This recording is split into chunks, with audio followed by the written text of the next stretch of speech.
நானா திசைகளில் இருந்து வந்து வீட்டை சூழ்ந்து கொண்டு லோத்துவனுடைய வீட்டை சூழ்ந்து கொண்டு லோத்தை கூப்பிட்டு இந்த ராத்திரி உன்னிடத்தில் வந்த புருஷர் எங்கே? நாங்கள் அவர்களை அறியும்படிக்கு, நாங்கள் அவர்களோடு சம்யோகம் பண்ணும்படிக்கு அவர்களை எங்களிடத்தில் வெளியே கொண்டு வா, அவர்களை எங்களிடத்தில் கொண்டு வா என்றார்கள்.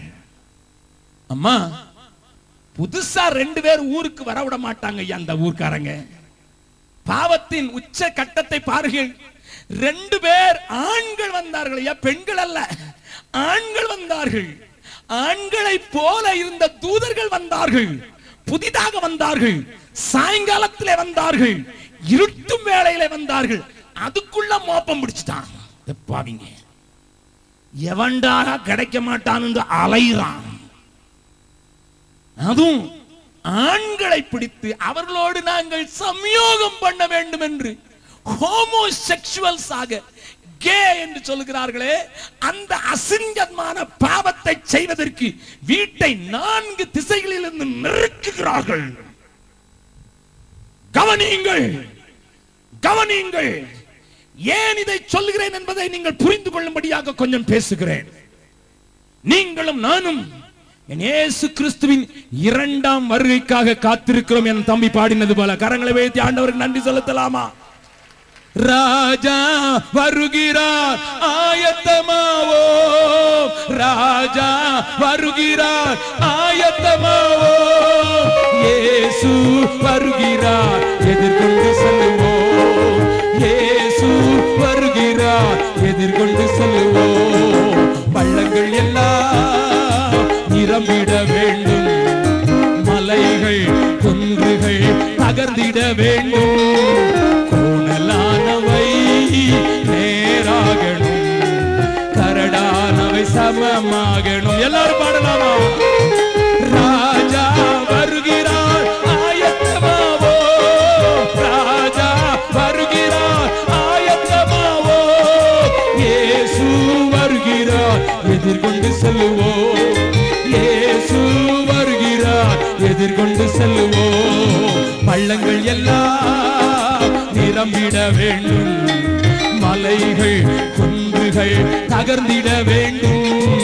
கோணலானவை நேராகணும், கரடானவை ஆகணும்.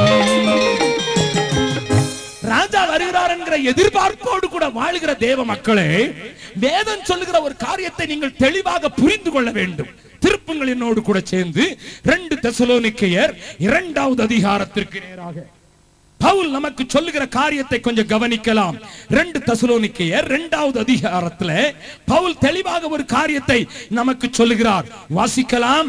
2வது அதிகாரத்தை முதல் வசனத்திலிருந்து வாசிக்கலாம். அன்றியும் சகோதரரே, அன்றியும் சகோதரரே, நம்முடைய கர்த்தராகிய இயேசு கிறிஸ்துவின் வருகையையும், நம்முடைய கர்த்தராகிய இயேசு கிறிஸ்துவின் வருகையையும், நாம் அவரிடத்திலே சேர்க்கப்படுவதையும் குறித்து, நாம் அவரிடத்தில் சேர்க்கப்படுவதையும் குறித்து நாங்கள் உங்களை வேண்டிக் கொள்கிறது என்னவென்றால், நாங்கள் உங்களை வேண்டிக் கொள்வது என்னவென்றால், நன்றாக கவனியுங்கள். என் இயேசு கிறிஸ்துவின் வருகை 2 பாகங்களை கொண்டது. ஒன்று, பூமியின் மேலே ராஜாவாக வருகிறார். ஆனால் அதற்கு முன்னதாக தம்முடையவர்களை சேர்த்துக் கொள்வதற்கு மத்திய ஆகாயத்திலே மணவாளனாக வருகிறார். ஹல்லேலூயா, ஹல்லேலூயா. நன்றாக கவனியுங்கள். ஒருவேளை அந்த சத்தியத்தை தெளிவாக அறியாதவர்களுக்கு மறுபடியும் சொல்லுகிறேன். என் ஆண்டவர் முதலாவது மத்திய ஆகாயத்திலே மணவாளனாக வருகிறார், பூமியின் மேலே ராஜாதி ராஜாவாக வருகிறார். கரங்களை தட்டி ஆண்டவரை மகிமைப்படுத்தலாமா? ஆகையினால் தான் எழுதுகிறார். வாசிக்கலாம் வசனத்தை மறுபடியும் வாசியுங்கள். அன்றியும் சகோதரரே, அன்றியும் சகோதரரே, நம்முடைய கர்த்தராகிய இயேசு கிறிஸ்துவின் வருகையையும், நம்முடைய கர்த்தராகிய இயேசு கிறிஸ்துவின் வருகையையும், நாம் அவரிடத்தில் சேர்க்கப்படுவதையும் குறித்து, நாம் அவரிடத்தில் சேர்க்கப்படுவதையும் குறித்து நாங்கள் உங்களை வேண்டிக் கொள்கிறது என்னவென்றால், நாங்கள் உங்களுக்கு வேண்டிக் கொள்கிறது என்னவென்றால், ஒரு ஆவியினாலாவது, ஒரு ஆவியினாலாவது, வார்த்தையினாலாவது, வார்த்தையினாலாவது எங்களிடத்தில் வந்ததாய் தோன்றுகிற தோன்றுகிற எங்களிடத்திலிருந்து வந்ததாக தோன்றுகிற ஒரு நிருபத்தினாலாவது கிறிஸ்துவினுடைய நாள் சமயமாயிருக்கிறதை கிறிஸ்துவினுடைய நாள் சமயமாயிருக்கிறதாக சொல்லப்பட்டால் உடனே சஞ்சலப்படாமலும் கலங்காமலும் இருங்கள். எவ்விதத்தினாலும் ஒருவரும் உங்களை மோசம் போக்காதபடிக்கு எச்சரிக்கையாயிருங்கள். ஏனெனில் விசுவாச துரோகம் நன்றாய் கவனிங்கள். விசுவாச துரோகம் முந்தி நேரிட்டு கேட்டின் மகனாகிய பாவ மனுஷன் வெளிப்பட்டால் ஒழிய அந்த நாள் வராது. என்னையா இது? ஐயா, இது என்னையா சொல்லி இருக்குது? அந்த நாள் கர்த்தர் என்னை சேர்க்கும் நாள், சேர்க்கும் நாள், மேகத்திலே சேர்க்கும் நாள், மணவாட்டியாய் சேர்க்கும் நாள் எப்பொழுது வராதாம்? யார் வருமுன்னதாக வராதாம்?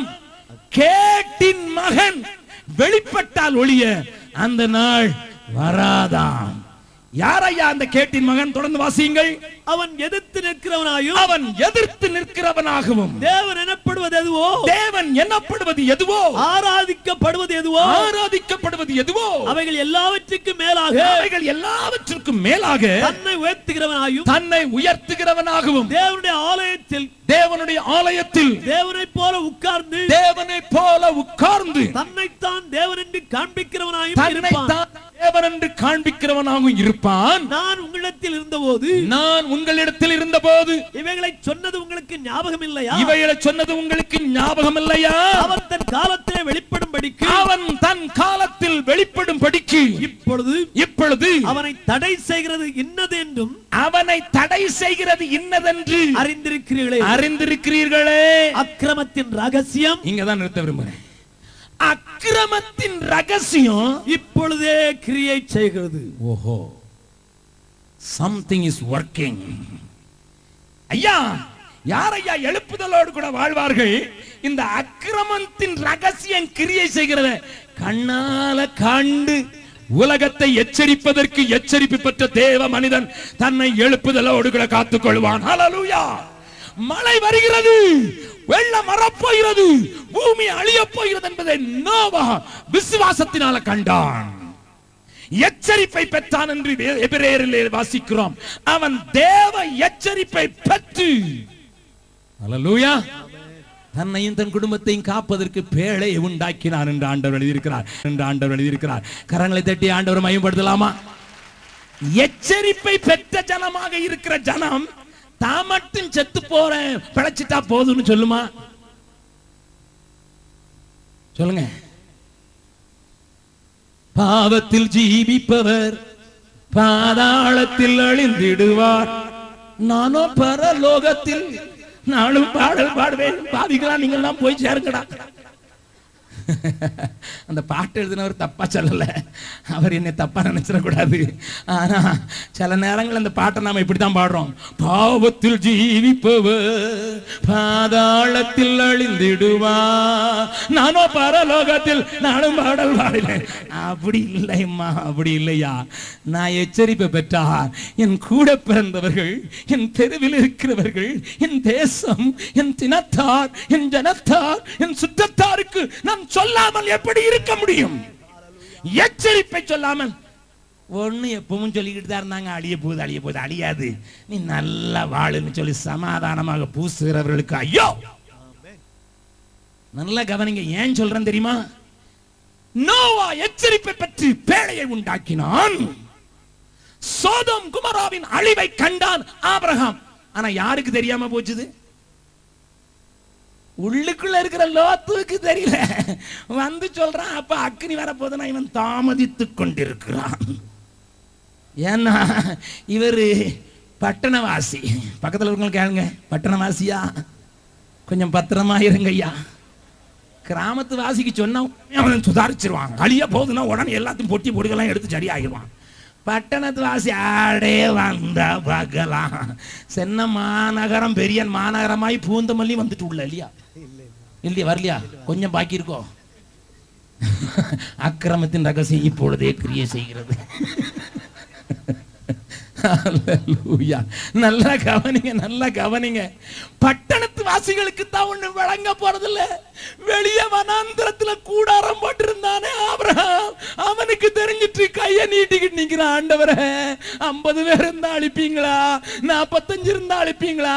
40 இருந்தா அழிப்பீங்களா? 30 இருந்தா அழிப்பீங்களா? 20 இருந்தா அழிப்பீங்களா? 10 பேர் இருந்தா அழிப்பீங்களா?